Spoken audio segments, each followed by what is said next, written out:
Hello, আপনি কি কেলটুর বন্ধু লালটু বলছিলেন? হ্যাঁ, আমি লালটু বলছিলাম। আপনি কে বলছিলেন? তা কেলটু কি কোথাও ধরা মারা খাইছে নাকি? আরে ধরা খাবো কে, ও তো অ্যাক্সিডেন্ট করছে। অ্যাক্সিডেন্ট করে এখন হাসপাতালে আছে। তা মোটর সাইকেল ঠিক আছে তো নাকি? আরে না, মোটর সাইকেল ভাঙ্গা ঘুরে ঘুরে হয়ে গেছে গা। আর কারোর কিছু হয় নাই, আর কোনো সমস্যা হয় নাই। আরে আপনি তো খুব খারাপ লোক। আপনার বন্ধু অ্যাক্সিডেন্ট করছে, কই আপনার বন্ধুর কথা হইস করবেন? তা থেকে আপনার বন্ধুর কথা হইস না করে আপনি এটা সেটা জিজ্ঞাসা করতেছেন। আরে আপা, আমি ওর কথা কি হইস করবো? ও যে বদমাইশের বদমাইশ, ওর কিছুই হয় না, এটা আমি জানি।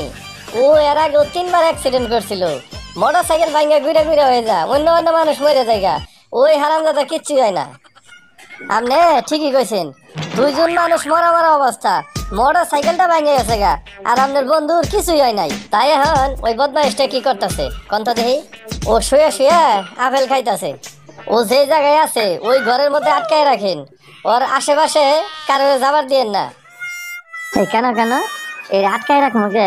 আর এর আশেপাশে কেউ যাওয়া যাবো না কে? কন্ত দেখি, ও যে বদমাইশের বদমাইশ, আর যে লুচ্চা লুচ্চা। একটা দুর্ঘটনা সারা জীবনের কান্না। সেই জন্য আমি চাই না যে ওর আশেপাশে কেউ যাইয়া কেউ দুর্ঘটনায় পড়ুক। ঠিক আছে ঠিক আছে, আপনি তাড়াতাড়ি আসেন। এই আপা, আমার বন্ধু কি কইলো আরো আইতাছে। আপনি যে কি পরিমাণ লুচ্চা আর বদমাইশ, আপনার বন্ধু এটাই কইলো। হুমুন্দি কয় কি রে? ও বাবা কেন?